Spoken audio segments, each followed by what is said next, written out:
Welcome back and welcome everyone. This is part 2 of the AI and Life Matters seminar series hosted at the Johannesburg Institute for Advanced Study under the leadership of Professor Victoria J. Kodes Butelitsi. So my name is Anaïs Noni, and I am going to follow up on a question. We ended on a question last week, 2 weeks ago.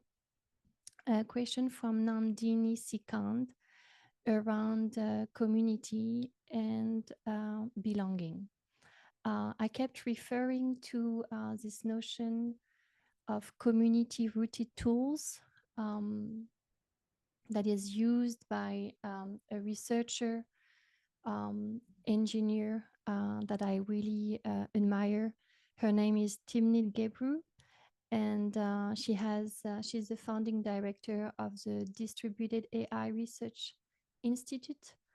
And they have published a couple of a good number of articles, and they kept using this term of community-rooted tools or community-rooted AI or technologies that are emerging from a community grassroots initiatives. And so we asked ourselves, how do we define this, and how are communities defined by technologies? Given the fact that, for instance, Meta, which is Facebook, Instagram, and WhatsApp, owns half of the world population data and manage the communication channels of half of the world population, implying that they function according to a certain system of social relation. How do we redefine and how do we define community when we face planetary scales such as half of the world population?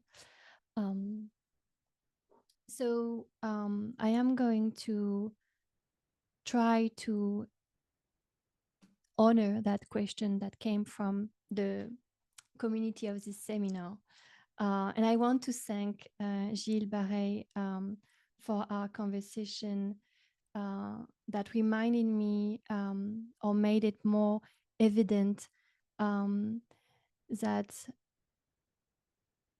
in thinking around technologies, the Prime Minister of Taiwan co-published a book on plurality and the pluriverse.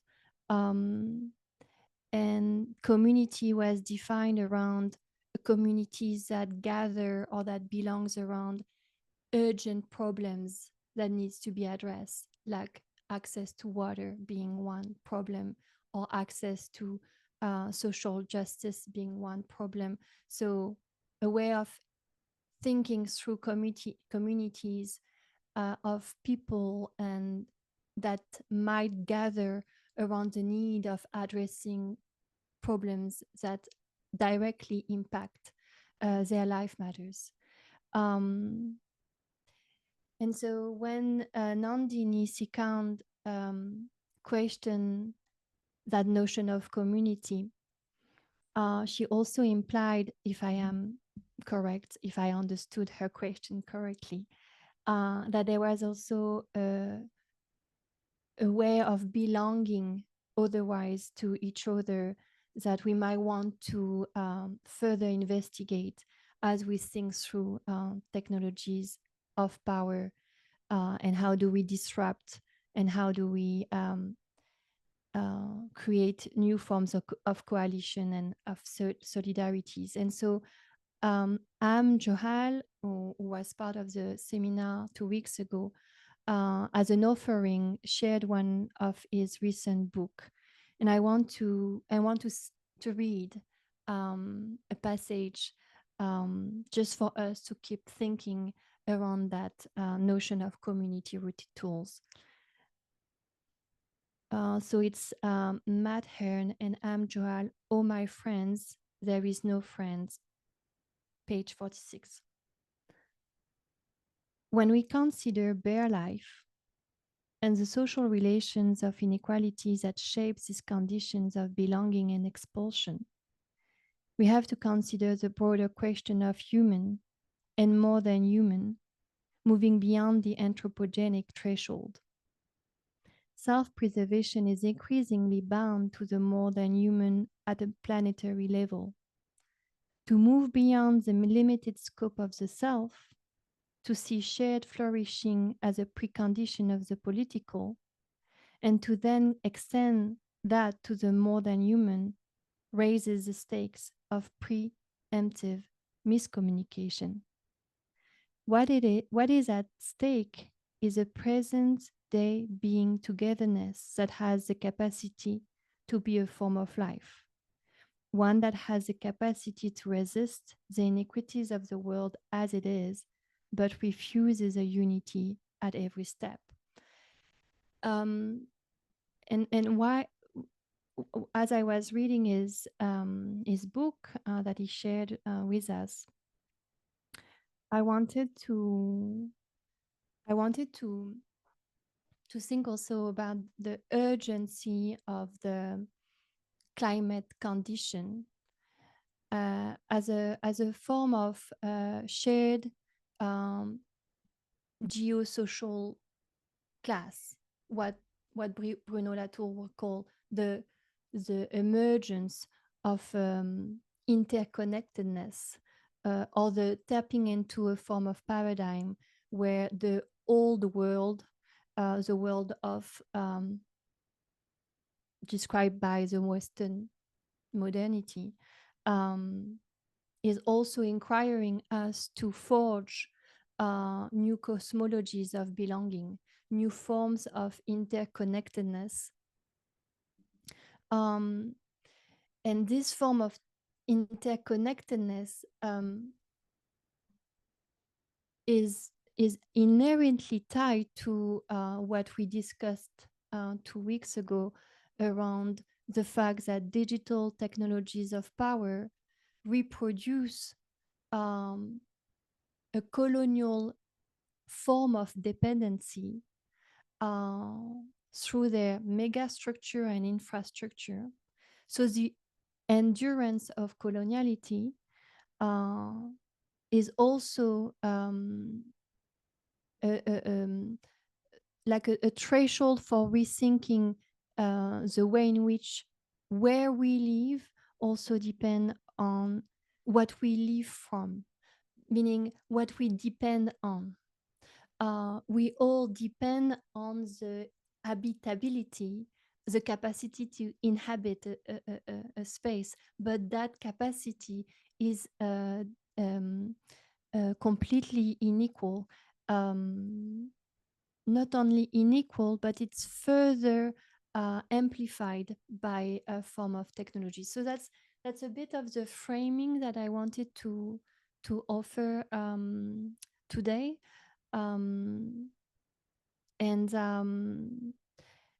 Because 2 weeks ago we started with the question, what kind of governance do we need at a moment where digital technologies of power are increasingly used by government and corporation to further dictate behaviors and to further incriminate forms of discipline and what we can call algorithmic obedience, a form of obedience to a digital power that is made for profit, and it really is, questioning our capacities to act. So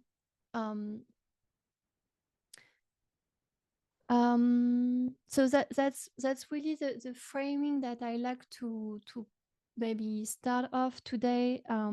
This notion of a geosocial class, where the what common interest as a form of community bonding might no longer be suitable given the urgency of the situation. I might prefer to think through common needs to address life problems or problems that affect life matters.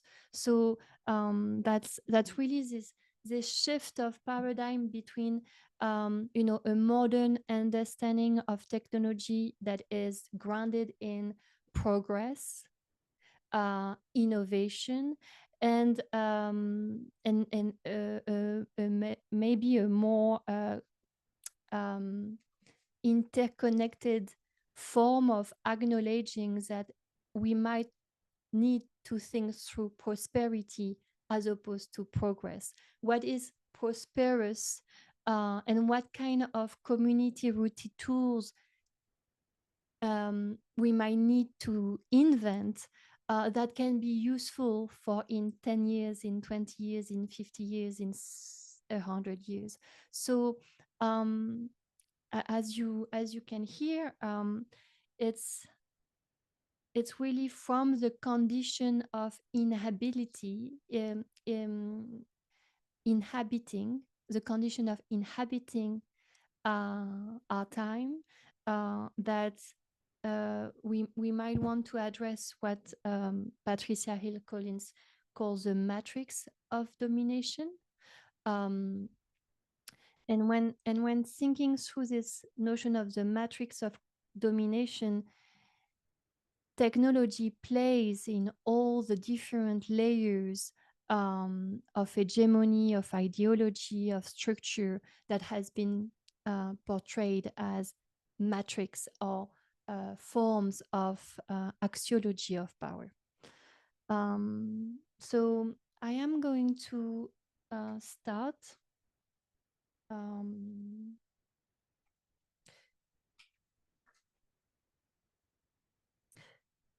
Yeah, I'm going to start. So last time we were really grounded in the necessity to think through and to think with feminist anti-colonial framework to address AI and life matters. So there were 3 points that I draw from various activists, artists, and researchers. 1 point being technologies, much like sciences, are not neutral. Another point was big tech is colonial politics by other means. And the third point was global technologies affect life matters locally. And so that was on that local point that we started to think through the question of the community. So from a point of view of political capacity to act, which is really the question at the center of this seminar, it's probably important to foreground something that has been called the non-neutrality of technology, the ambivalent power of technology, the necessity to think through that ambivalence as a form of political standpoint, meaning that it's on the threshold of the good and the bad altogether that technology can be maybe used for new forms of community building. So I am not here to say what is oppressive and what is emancipatory. You know, of course, this judgmental delineation is I don't think it is useful, but I think it's important to always work through this ambivalent power. And when the first people who registered to this seminar, I had shared I had shared an article that was showing how the way in which quick fix in technological systems might actually add more arms or add more fuel to a much complex ambivalent power of technology. And so I can share again this article if you would like, but I want to think today through that ambivalent power of technology. So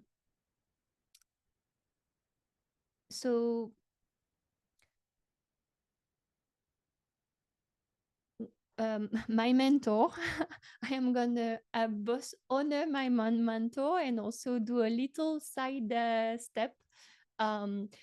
So the ambivalent power of technology has always been thought through in Western modernity as a pharmacological pharmakon, both poison, technology being both a poison and a remedy, and also a scapegoat. So I'm gonna do a few tweak here. I'll present the concept and then I will tell you how I think we might want to think this forward. So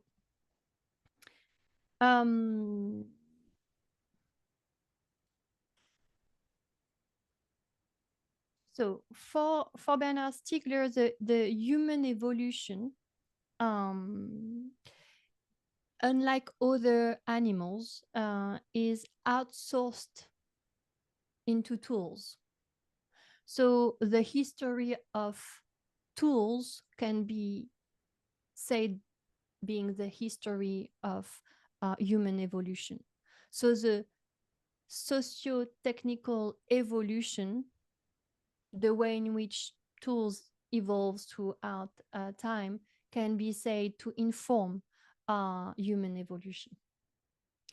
And so one tool is, the stone tool or the notebook, or the computer or the phone now. So tools functioning as a marker, a historical marker of the human evolution. So not only tools, but what Stiegler offers is that tools function like a prosthetic memory, meaning that in inventing tools, we exteriorized part of our humanness, part of our knowledge and skills. So what it means is that if we want to understand why the computer and the smartphone has so much power now, is that it has a function of holding memories and knowledge and skills all together in one external tool, one that is no longer internal to us. So that is it's Bernard Stiegler reading a dialogue by Plato, where Socrates is saying to Phaedrus, to the character of Phaedrus, but do you remember when this king, the King Tamus, wants to give to another king the art of writing, that other kings say, no, I don't want my people to use writing, because if they use writing, they're going to become forgetful beings. They're going to become forgetful souls. And so while you think that you have found in the writing a form of prosthetic to your lack, to your finite capacity to have memory, actually that practice, that technique is going to create a forgetful people. So that's in a nutshell. And so what this is also saying is that writing as a first pharmakon is also part of a bigger process of exteriorizing our knowledge outside of us. And so another way of thinking about it is the fact that once it's outside of you, once you have written down something, then it can be used for other means than you have created, you know. So this process of exosomatization, namely creating organs outside of the body, is fundamental to the development of language, culture, and the passing down knowledge through generation as a modern Western concept. So this is really one way to tap into a critique of technology that has emerged out of a modern Western understanding of what knowledge means, of what passing down knowledge to generation means, on what language and culture means. And so a critique of our contemporary capitalist industrial system is that this process of exteriorizing knowledge onto tools that then can be used for other things than the purpose that we have created, or that it's creating, you know, forgetful people. This industrialization of tools and the role of capitalism has created what Bernard Stiegler called a proletarianization, a form of proletariat of the mind, of the thinking, of the skill set, and all of that. So in that context, the same technologies that are used for connectivity, access to information, new forms of social organization, creates also a vulnerability. So much that now we are so dependent or we rely so much on those technologies that our capacity to even connect or transmit knowledge is completely closed onto a system that we no longer have any, you know, agency over. Seems to be. So how do we tap into this? Once that is said, it feels very impossible to activate agency. You know, it feels very almost impossible to have another understanding if we do not criticize the modern framework under which this is being asserted. Then there is almost no agency. So I'm gonna do a little sidestep.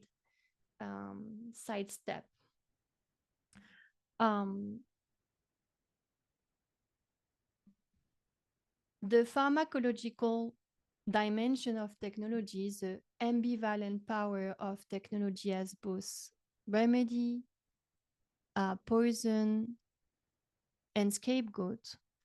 It is very much born out of an understanding of the human as being in lack, meaning that the human is the one in which that receive technology, that the one that is given a certain technique, and that technique and that technology is something of danger. Something that and you are probably aware of the very Western understanding of technology as Epimetheus and Prometheus. Prometheus being the one who will steal the fire from Zeus and give it to the human as in the form of technology. And that is so, this Prometheus understanding of technology is very much what has been infused in the current way of culturally relating to technology. Something that is given to a population, that is imposed onto a certain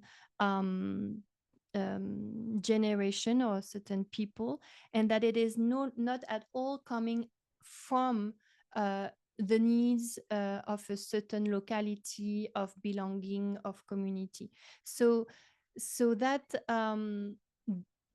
what does it mean that in the Western modern understanding of technology, that myth is still the one we see in blockbusters, the one we see in AI technologies, that is going to be a savior, but it's also a big danger. All of this, dichotomous understanding, the cultural relation to technology is one in which technology is almost imposed upon societies as a way to you know dictate the human condition.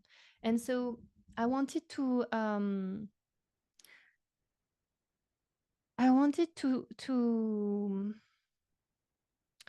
say that maybe the AI driven governance, increased authoritarianism of technology, the increased use of technology by authoritarian data-driven fascist regimes, as I call them, is probably an opportunity to reinvent a new cultural relationship to technology, where the skills and where the people involved are the markers of invention, as opposed to the receptor, the one that receive the technological information, or the technological trajectory of that society. So that's where I really believe that it's time for a new cultural paradigm, where what we might want to tap into is the interconnectedness of, say, the climate crisis and the Anthropocene, of, say, the AI-driven fascist regimes and the necessity to address inequalities, as opposed to comforting ourselves on a vision of the human that is by default in need of those technological systems, because I think it's really it's almost as if we by granting technology as the marker of sociogenic evolution, then we close off other markers that could also be valid categories for thinking prosperity, as opposed to granting progress, or as opposed to granting economic evolution, an a priori category. So in saying that, what a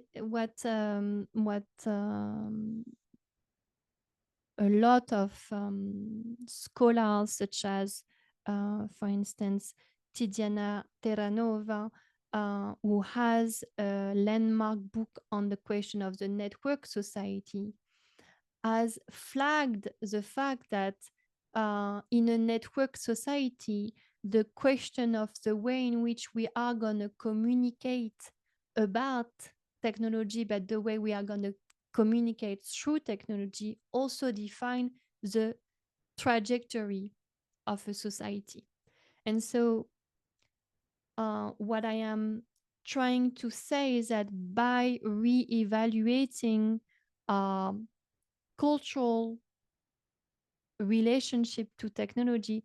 It's a question of programming life or standing against the program dimension of life as a political operation where technology and its data-driven form function as a capture of life matters, of extractive policies, for instance, but most importantly, maybe also of future action. And that results in what Ruth Gilmore called premature death. The question of premature death that is coming from an intersectional feminist perspective and a juridical one as well on carceral societies also has in dialogue that notion of the programming of life. And the programming of life is increasingly being implemented. I was reading recent reports on the implementation of biometric systems, whether they are in Johannesburg, in New Delhi, in Buenos Aires, or in several big cities in the United States. All this biometric system target the poor, target the migrants, target people who are not white heteronormative couples. So this is really a hegemonic form of algorithmic obedience that is really going towards the programmation of life in order to produce premature death. So going back to the important ambivalent power of technology, going back to the possibility of always standing on a threshold where technology can be used for different means. One aspect that is certainly worth reinvestigating is how technology has been used and is still used as an alibi. And what I mean by alibi is that it's often under the cover of efficiency, progress, transparency, calculability, a lot of, what we can call empty values. I mean, values that just can be activated in many different ways, that technology is used as an alibi. And so in the myth of technology as developed in Western modernity, the one that I just tried to describe quite quickly, technology has also throughout history and the colonial history and the patriarchal history used as a form of alibi to engender new forms of power dynamic. And so I don't think it's sufficient to say technology is non-neutral or that technology can be used for good or bad. Usually people focus on the pharmacological, the pharmakon as remedy and poison. And it's actually remedy, poison, and scapegoat. And that scapegoating, I think this is probably an interesting moment to investigate what do we mean by that, because whether it's the use of technology in legal rights, whether it's the use of technology for ecological transition, whether it's the use of technology for empowering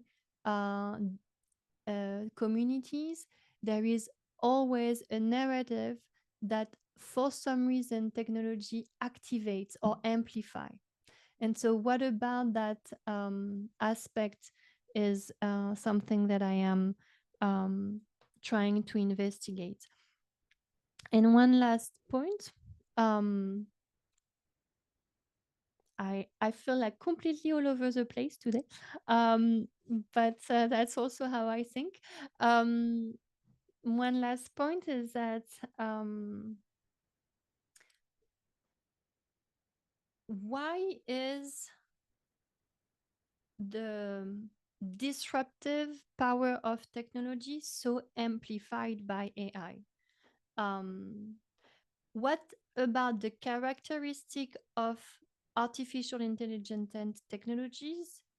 What about their characteristic that has a capacity to amplify power dynamic? I think that's a question that needs to be addressed in parallel to the fundamental question of what kind of governance do we need at a time where automated power are being implemented at a planetary scale. And when I say planetary, people are like, I'm like, it's 2/3 of the world population who are accessing internet. Within 30 years, that technology has changed the way we access information, talk to each other, access most of the resources. So yes, it is a planetary question that also disrupt the way we belong and the way that we can survive access to life resources. So so going back to the question, why is AI systems amplifying the domination, destruction power of technology?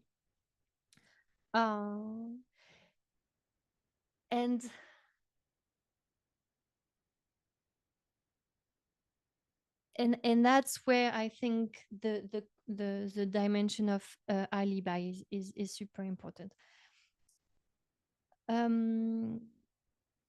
As you know very well,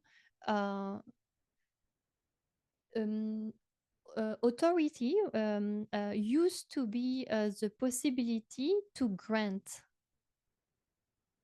someone or something power of decision. So that was something that was discharged to an entity. So authority was always a question of consent. When I say always, it was always in the law like that, but in the fact that has never been activated or it has never been ideal we could reach. The question of consent is tied to the possibility of saying no. And who has the agency to say no?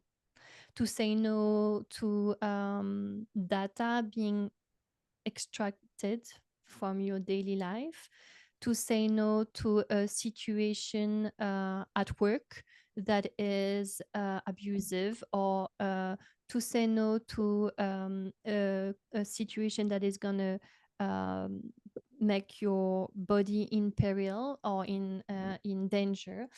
So the capacity to say no is the possibility of consent, right? This is the work of Sarah Hamed, and it's coming out of a legal perspective on the fact that rights, much like consent, has never been just an individual question. It has always been a socio-economic collective question. Um,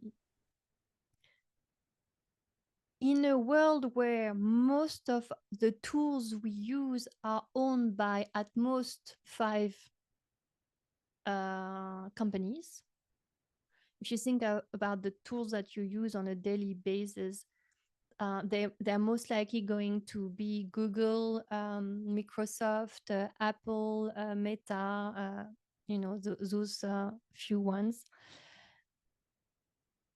What is the place of consent and what is the capacity to say no to a form of technology that is developed not only to program life and produce premature death, but also to direct the function of the social order.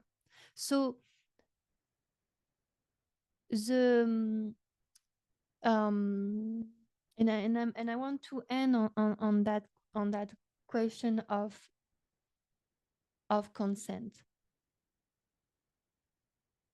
What it would mean for us to be in a culture where the technology we use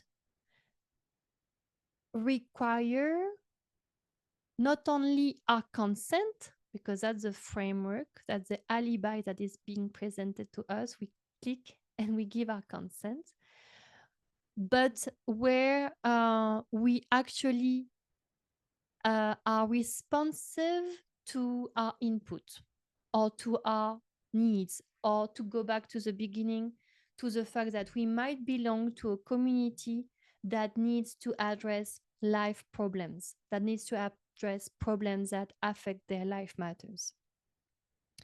And so that possibility of not only consent or saying no to pervasive technologies is an invitation to what we could call an open culture of technique, meaning a culture where all the technical objects or the technical tool or the digital tool that is being used operates according to the plurality of usages, the plurality of uses, the plurality of the possibility to use it. Let's say you all decide to use something else than Meta to communicate. And you tap into a different network where your possibility to communicate with your loved one emerge out of the relation you have with your loved one, as opposed to the communication being dictated to be operating the same way for half of the world population. So when being asked what is a community-rooted tool, I think that it's a community that take the question of consent and of the possibility to say no as a fundamental, essential ground from which a technology can emerge.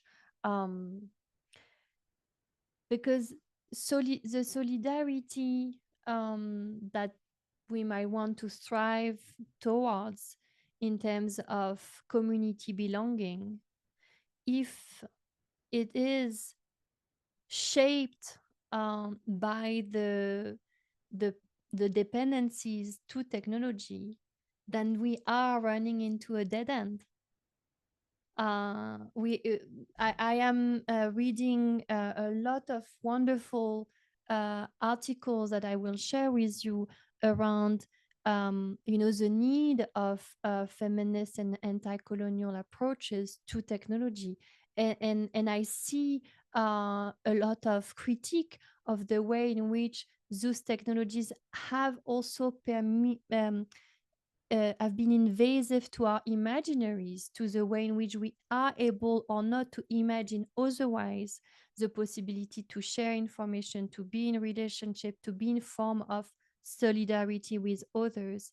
Um, but I think this is one of the core essential is that if we want to build from community rooted spaces, uh, then the capacity to consent and to say no uh, as a collective agent, as an agent that is collectively interconnected to the territory, to the life matters of that territory, to the human, to the non-human, then that has to be a core essential. And I think it's one of the we are the further away when we think about technologies of digital power. We are the further away to the to the possibility of a real consent towards this technology. Their meaning that their authoritative power has become authoritarian because we no longer consent, because we are no longer in a capacity to say no. I mean, I do not use uh, um, WhatsApp, and it's super hard. I mean, like it's just almost impossible to operate and have a social life in a world where everybody is requiring to be on that platform. And so, what has been called platform capitalism by Sneernek, um, or what has been called communicative capitalism by Jody Dean. I mean, all of this is fantastic, and we need to think through that. But we also need to think through theories and practices that enable other imaginary powers for belonging and for thinking through community. And because as of now it is quite impossible almost to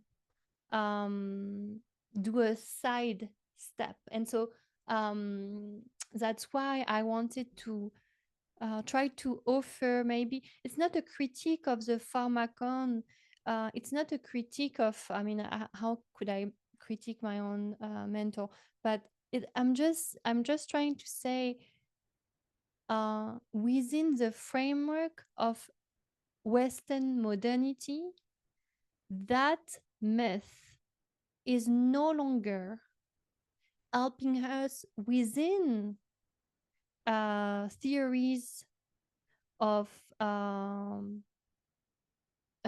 technology. And I wonder what are the other myths and imaginaries from the sci-fi, from the environmentalist, from the people, from the eco logical thinker, from the um, mm, I mean, I kept coming back to feminist and anti-colonial thinkers, but what are the practices of technology that that inform new cultural relationship to tools that we do depend on? Um, so that's kind of what I wanted I feel very all over the place today. I hope I only see a few faces. I hope you are okay.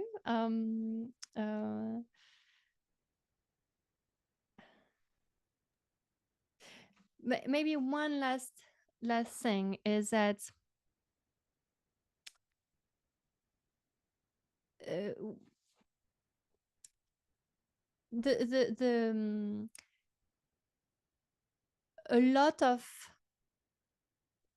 talks is being talked about in the AI technology buzz right now that has to do with the ethics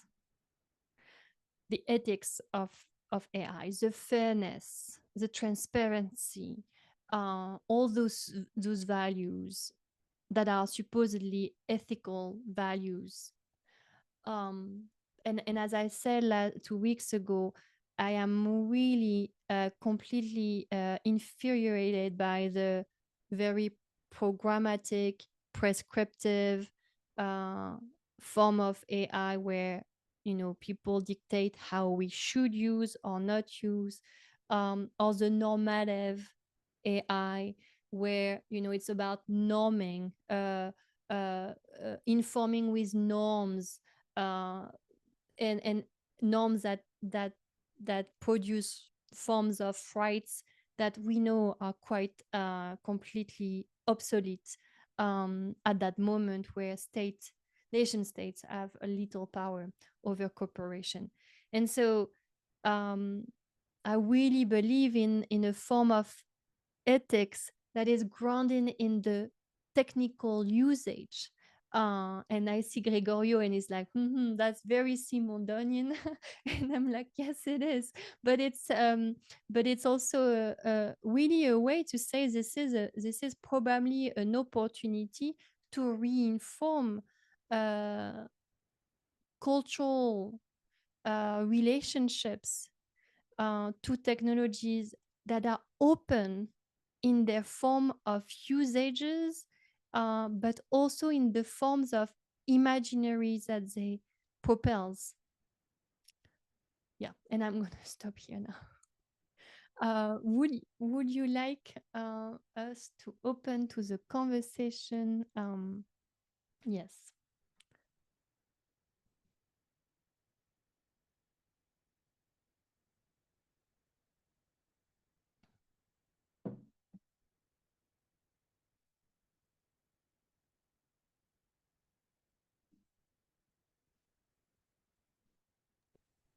Yeah, if I may, Yes. I thank you, Anais. It's all very interesting. I follow you all the way in your, let's say, critique of the Pharmakon. And but can you spend a few more words on this, let's say, more positive part of your proposition, which is about consent, if I get it right? Because I'm more familiar with, I mean, of course, the positive part of all this is it's the most problematic one, and we all struggle with thinking how we can relate with technology in a positive way. There is reappropriation, which is more, let's say, Marxist. There is hijacking, which is more, let's say, anarchist, or I don't know, more like a sort of spontaneous creativity.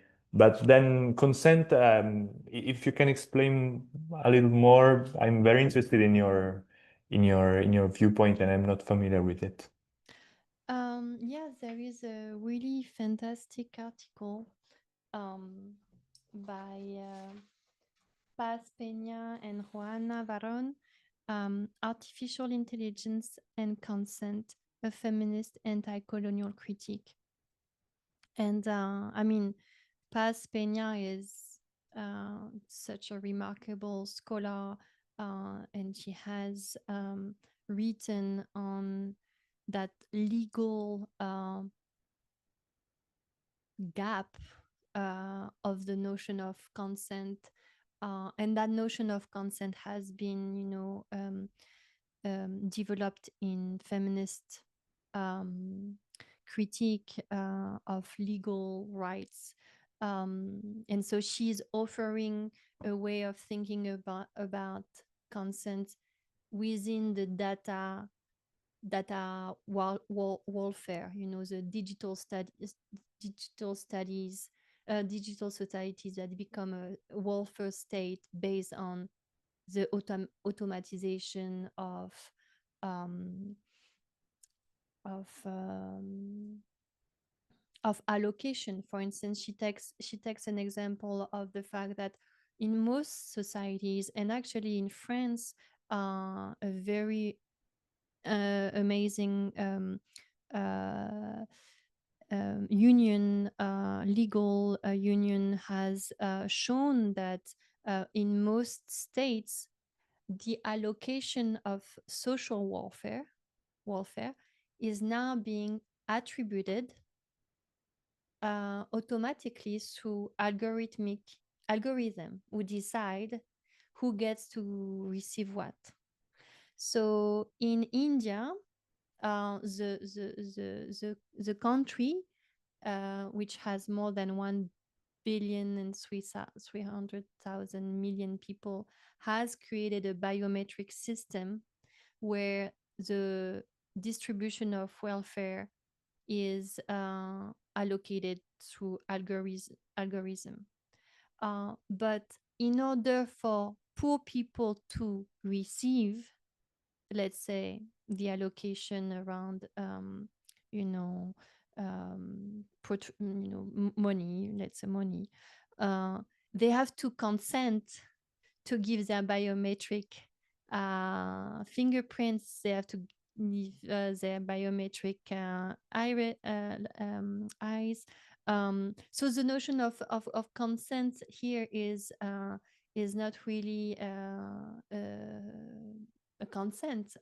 It's a condition. And it's the same for when we click on I consent to give my data, for my data to be used to third parties. I don't really consent, because if I say no, I do not have alternative. So that notion of what is our alternative when the milieu, the digital environment where we live, do not take into account the real possibilities that we consent. I mean, we are a generation that has, a generation, I'm thinking, like 50, 30 years, since we have this digital tools, where we have no idea of how those datafication of our bodies, the way in which our body is replicable onto data through different um, marketplaces, can affect our move. So we have amazing researchers like Latanya Sweeney in the United States, that has shown, and she has shown, it's been 20 years that she shows that no, African American communities, actually close to Philadelphia, they are completely being wiped out of access to credit system or to legal rights. But there is no consent. They have no consent on that situation. And so, because of the so-called inheritance of a modern Western understanding of rights that is based on the individual, we think of consent as a question of an individual that has a right to consent, but it's a collective socioeconomic category that affect life matters differently. So I'm taking Paz Peña's work, and then I'm extending onto the context of our seminar. But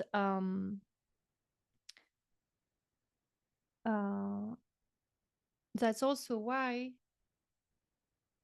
do we want to work toward mitigating the harms? That makes me think of the conversation I had with Gilles.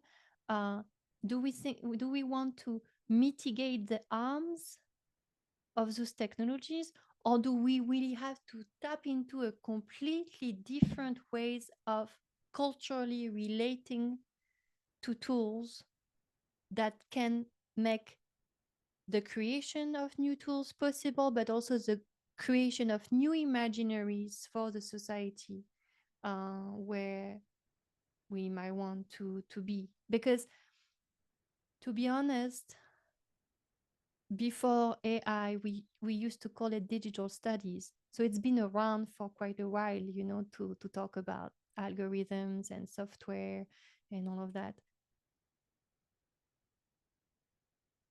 But if it's not to try to inform new imaginaries, then I'm not sure why so much criticism.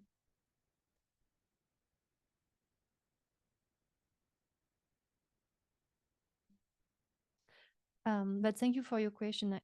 I haven't fully worked through that idea of consent. I think it's a powerful proposition by Paz Peña. I'll share it. I share the article in the group. Thank you, Gregorio.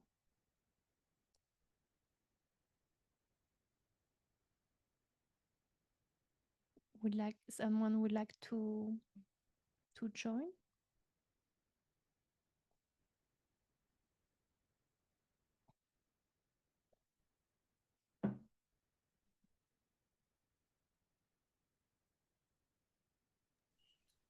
I thought, hi, Ajane. I thought the idea of technology as a remedy, poison, and scapegoat was really, really interesting. And this idea that like humans are receiving something, the people are the ones who are lucky to kind of like have access to this thing that is ideally, in this progressive Western sense, supposed to help or advance us in some way. I'm curious about, I guess, what you think it would look like to pause in some way. I think so much of AI at this point, it's happening so fast, and tech in general happens so fast that it feels inevitable. And what would it look like to re-relationship and wrestle with the ethics before implementing things? It always seems like there's an implementation and then there's some conversation about what the ethical implications of that thing are. And I'm like, could we just pause? Like, could everyone just stop for a second? So I'm curious what that re-relationshiping could really look like in practice, like what it looks like to consider what we're doing before we do it. I mean, you're asking one of the most fundamental questions of the philosophy of technique, which is the fact that in the modern understanding, Western understanding of technology, it always preempts the evolution of societies. So my mentor used to call it anticipation, but I don't think it is anticipation. I think what technology does, it is impacting our capacity to anticipate. So in a very short article, I called it the society of preemption, what you just asked. Because technology, what it means, technology, the logos, the art of the logos. I mean, it's a matrix of thinking. It's a matrix of logical thinking, and actually, I really believe that the artificial intelligence, the rise of artificial intelligence in our societies, emerged before the development in the 1920s of AI. Thank you. Bye bye. Um, um, because, and that's something that I'm trying to think through. So bear with me. The one, the emergence of the modern subject in the West is really tied to this person called Descartes, right? Where Descartes, in a nutshell, says, actually, in order to know that I am, I have to cut myself from the world. I have to doubt that there is a world, and I have to doubt my body belonging to the world. And so the doubt, the Cartesian doubt, is gonna be the master thread of the emergent of a subject that is the subject of modern right, which is the subject that is individual, that is autonomous, and that really stands for itself. And so when I was saying we really need a note, a completely, like the West is falling down, thankfully, like now, this is also because this cannot hold anymore. Like that doesn't make any sense. Like that makes no sense at all, because first of all, we come from bodies, we belong to bodies, to human and non-human bodies. We belong to a sensory field, a perception field, a field of intuition. And that field of intuition is also our capacity to anticipate danger, to anticipate possible attack, but also to anticipate the birth of something new, So anticipation really is part of a cycle of images that is the first step before you can actually create something. So, because in the modern understanding of reason, it's only the rational brain, that is, standing high in the hierarchy of epistemology, then we are in a moment where all that matters is the functionality of AI, the automatization of tasks, the accumulation of speed, and that's what thrives the capitalism, right? So a new paradigm it's a new cosmology of interconnectedness. It's not new. I mean, it has nothing new. It's like the whole oldest thing in the world, and that many communities in the world knows much better than I will ever explain and understand. But it's an environmental condition, and so it's not an individual right to invent our technologies. It's an environmental condition, a community rooted forms of belonging that from where that can emerge. And so to me, I mean, I wish I had a straightforward answer. I don't think I would do a seminar. I will launch a startup if I had an answer. I'll recruit all the bright mind of the seminar and we'll launch something. But I really think it has to do with cultivating a completely different cultural relationship to technology. I think it starts from there.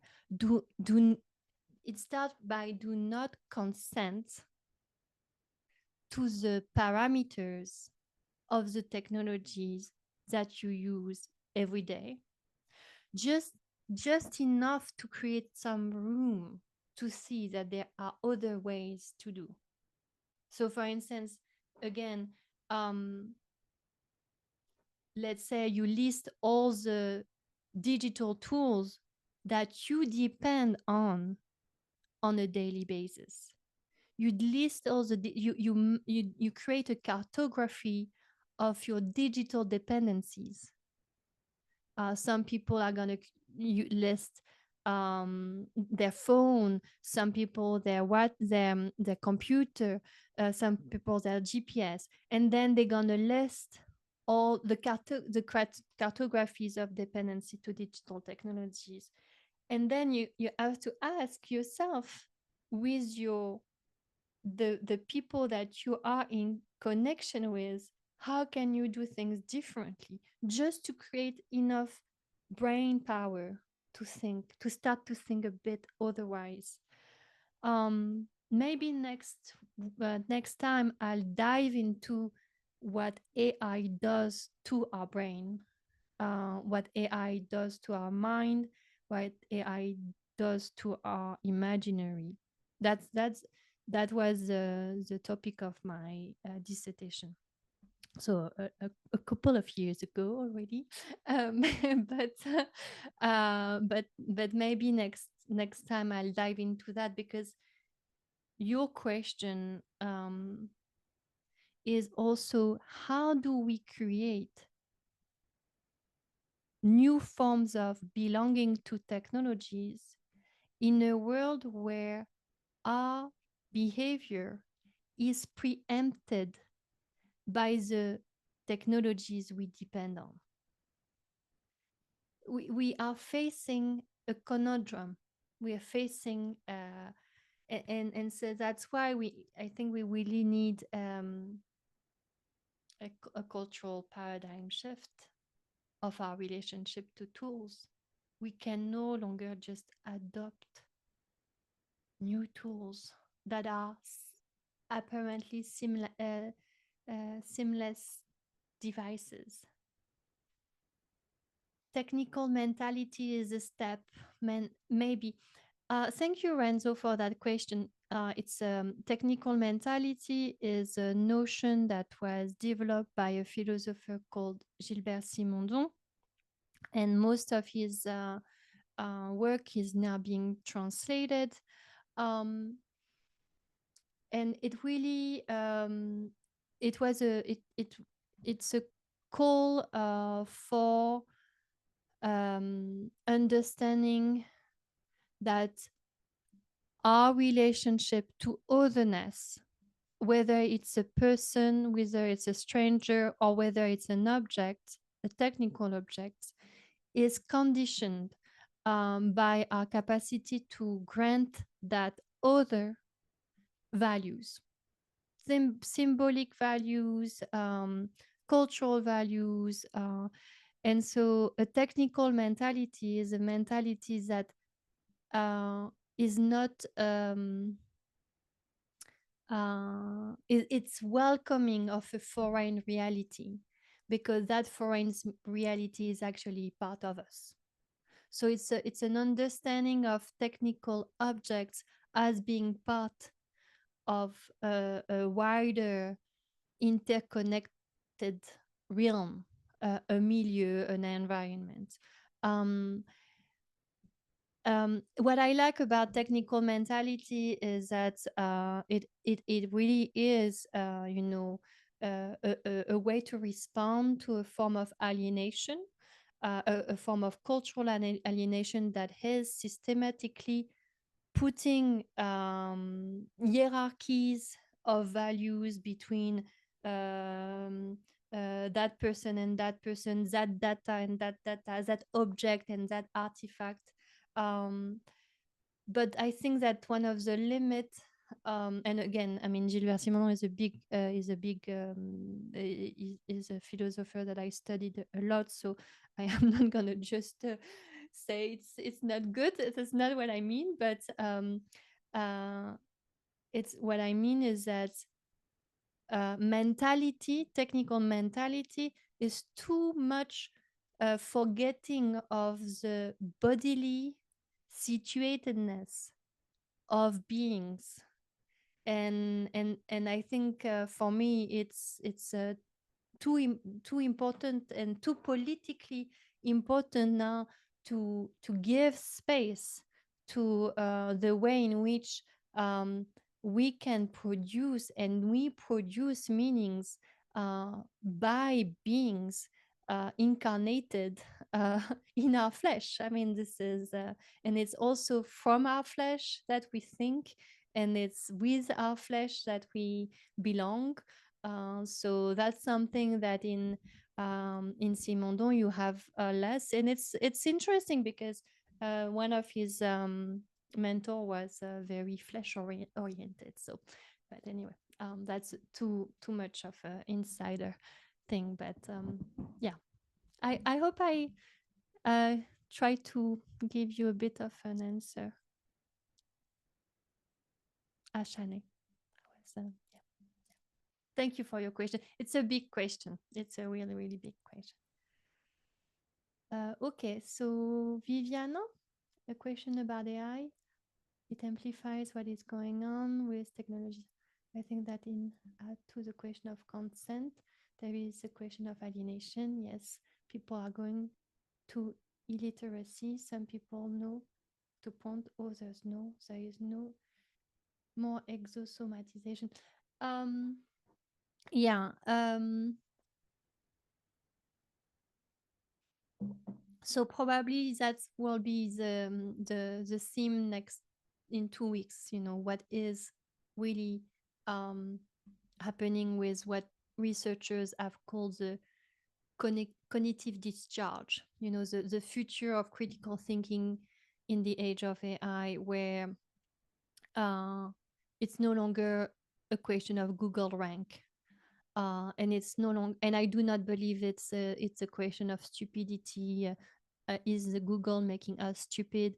I don't think we are in that realm at all anymore.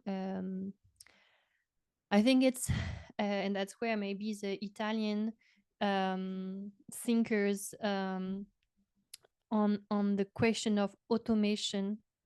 What is an automation? What is an automaton?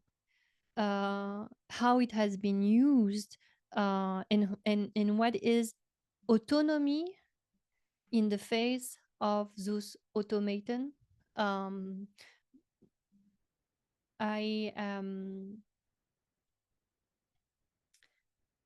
Yeah, we are becoming people who are using these tools, but not no long, but the tools are not only being used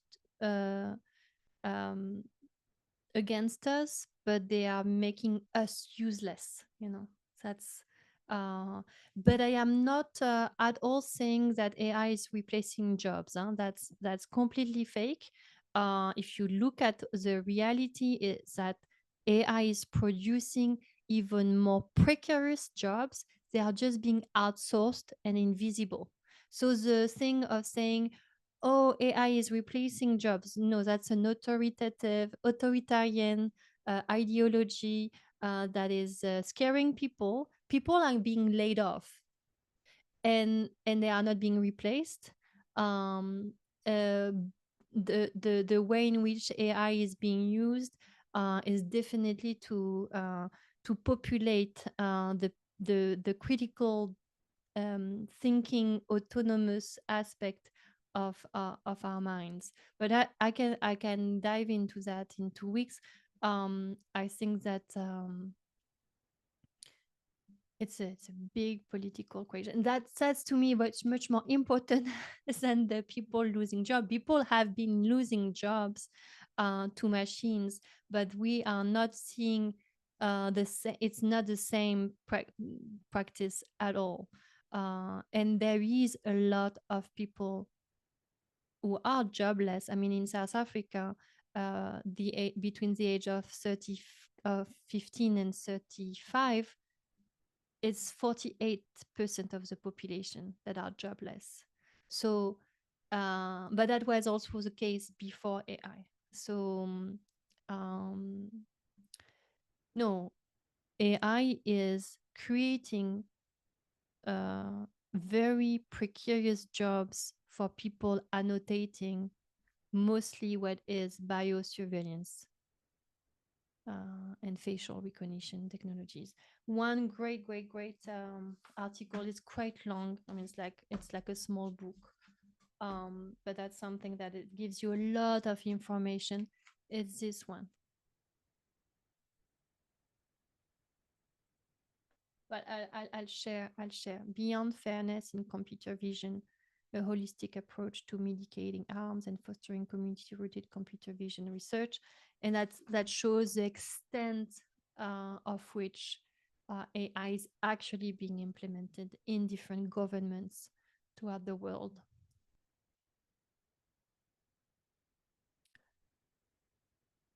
Yes. Any other questions? Comments? Thoughts? I have another question, if that's not. Yes, yes. Okay.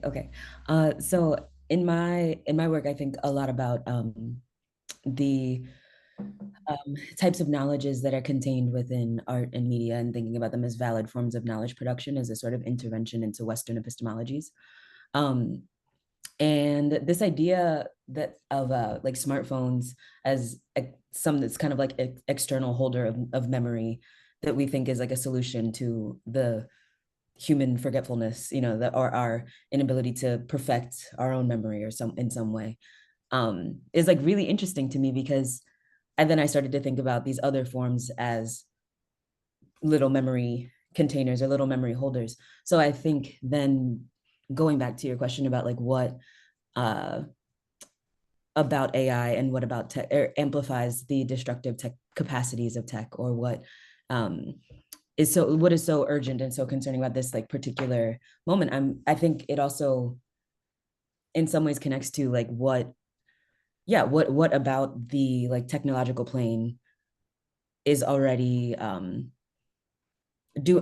I guess accelerating something we've already maybe been trying to do. Is that I don't know, an interest or like an alternate way to consider what we're already thinking about, or like what we're already attempting to do with these other forms, these other ways that we're trying to communicate, or other ways that we're trying to record or create memory that is like external from from ourselves, or knowledge that is able to be replicated and passed down in all these other ways. Well, I guess I'm asking a parallel question, like what makes this so dangerous in some ways, or so or not necessarily more dangerous, but like this acceleration of perhaps what we may already be doing. So in a book called The Evolved Apprentice, Kimberly, I don't remember her, Sterelny, she explained how actually we have been able to survive as human because of the passing down of information to the next generation. Basically, you learn craft and skills that helps you survive, and the next generation and the next generation. With the development of industrial societies, as you know, our skills were tied to a form of labor power that will just be, sold to a capitalist system that will then accumulate capital. That's a primitive dimension of capitalism. And so we have completely been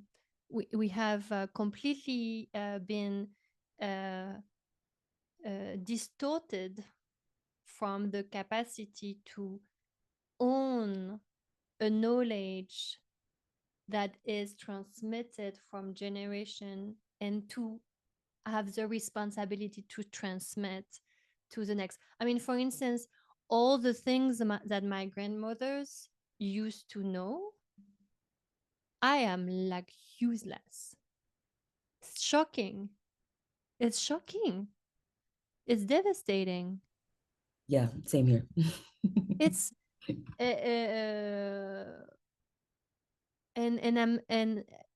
I'm learning back slowly, very slowly, uh, because I am wondering what it is that is useful for the life matters of generation that needs to be transmitted.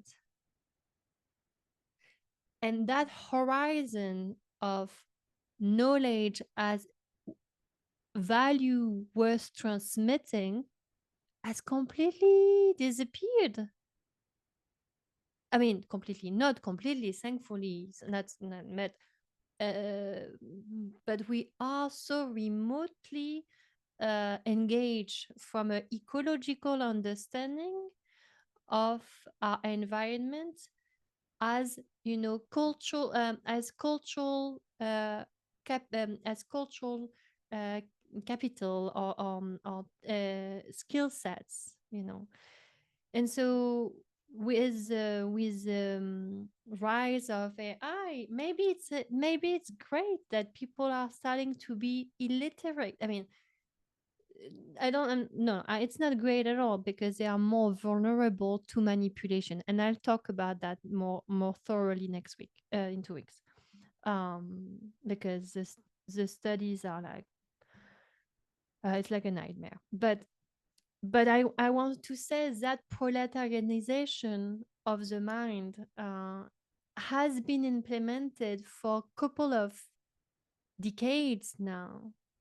And so it's one of the stake of thinking about AI and life matters is that what kind of solidarity with each other, but also with who is coming next, and what are the skill sets and knowledge worth regenerating. I believe in the fact that generations are also about regeneration. So I yeah, I'm gonna look at the have I responded a bit? Yeah, I maybe Yeah, definitely. Thank you.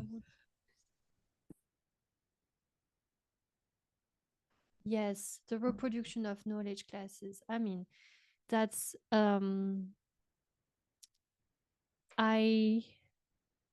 I'm trying to finish a very short book in French, Viviana. So I'll you will probably smile if you read the prologue because the targeted class of people most vulnerable to AI, in what AI does to our mind and to our autonomy as thinker, as agents of knowledge, as it is a class problem. It's highly class divided.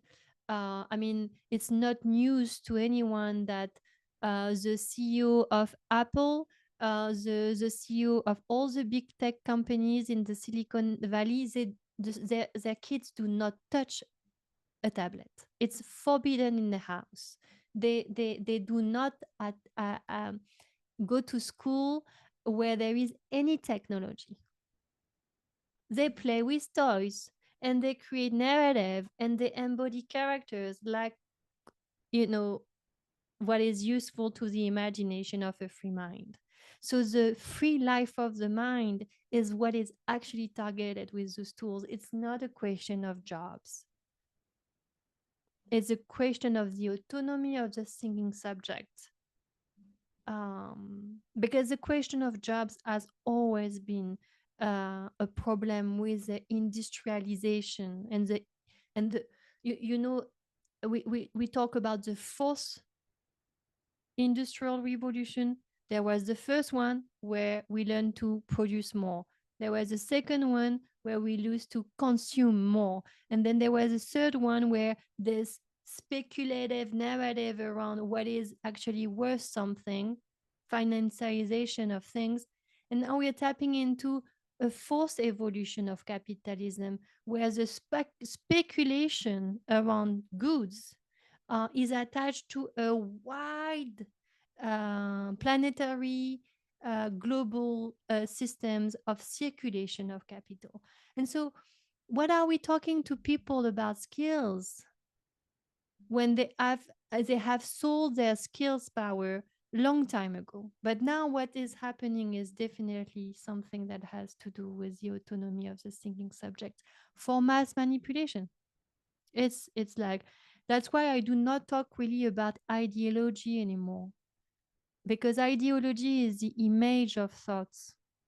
And I think it's better to think with Deleuze, the later Deleuze, on noology, and that's the work of Benoît Dillier on that is extremely important. It's the operation in our mind that are being changed now.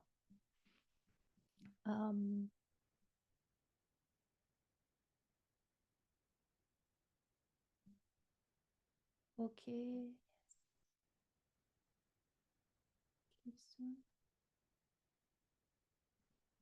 Yes, Stefan.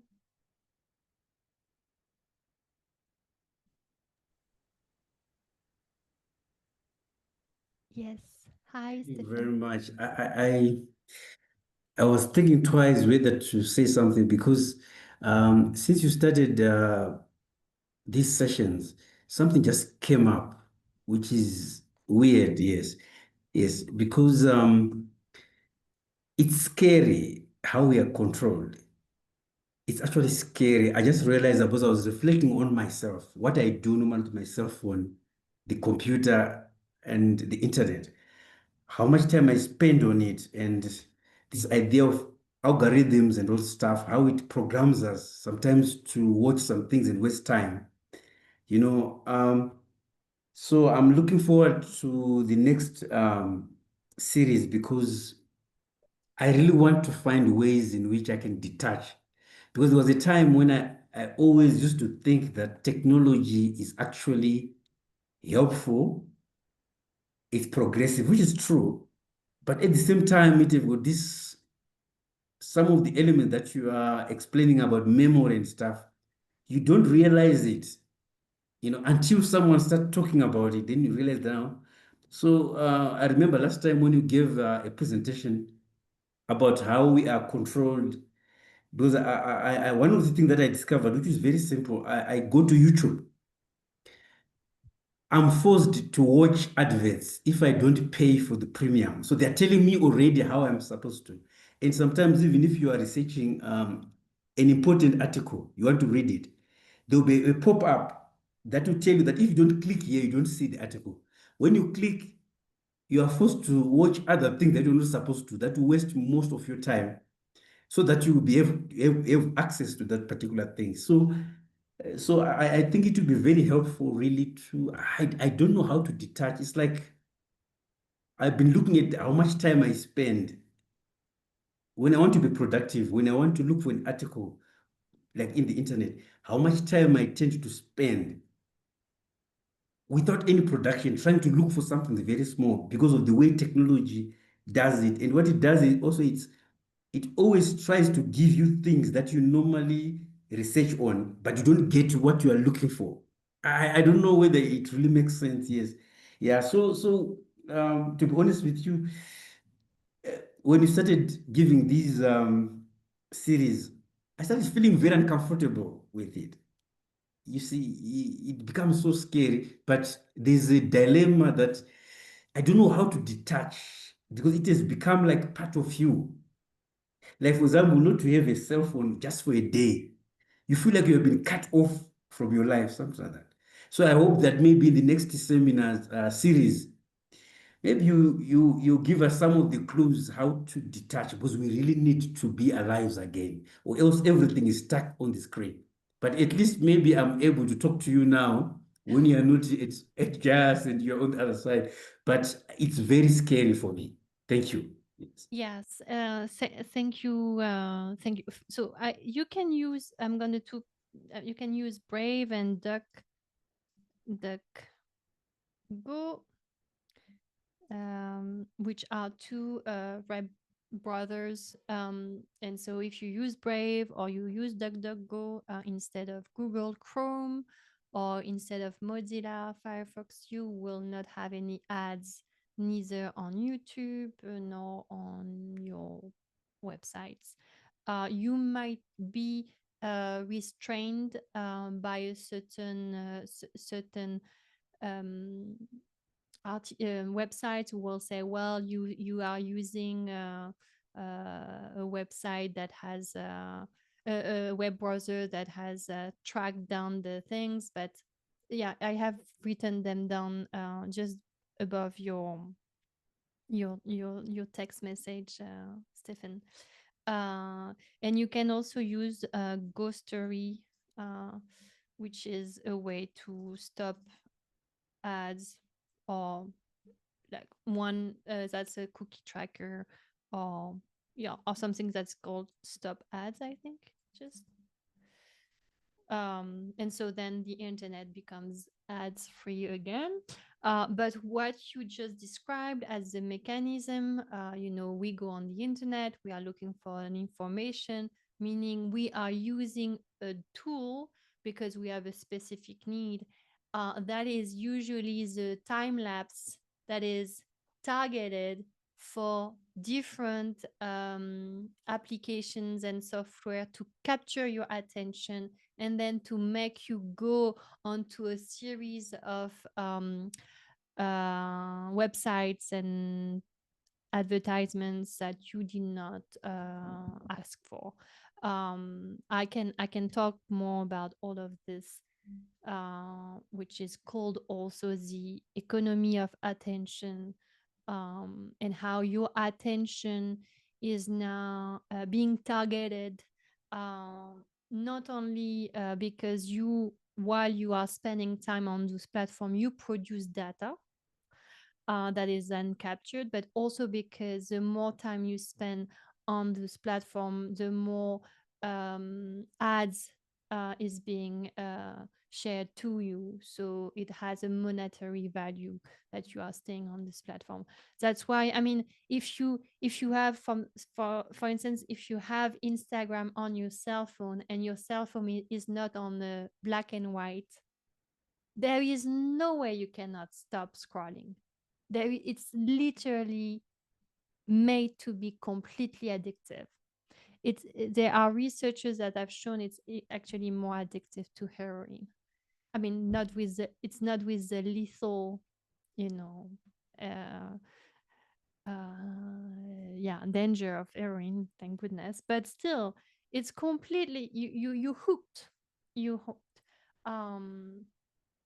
Yes. But thank you everyone for your questions and enthusiasm, and yes. And I'll share information. Thank you, Jerry, for asking. And yes, I'll thank you for your kind words, everyone. Let me know, is there any final words? I'm loving that you are telling me by your question, by your invitation, you're prompting me for the next topic. So that's really, I'm grateful, very grateful. And as I said last time, I will share the articles in the emails. And if you have any question, if you have any comments, this is a collective. So please feel free to do so. Okay. Bye for now. Thank you, everyone. Thank you.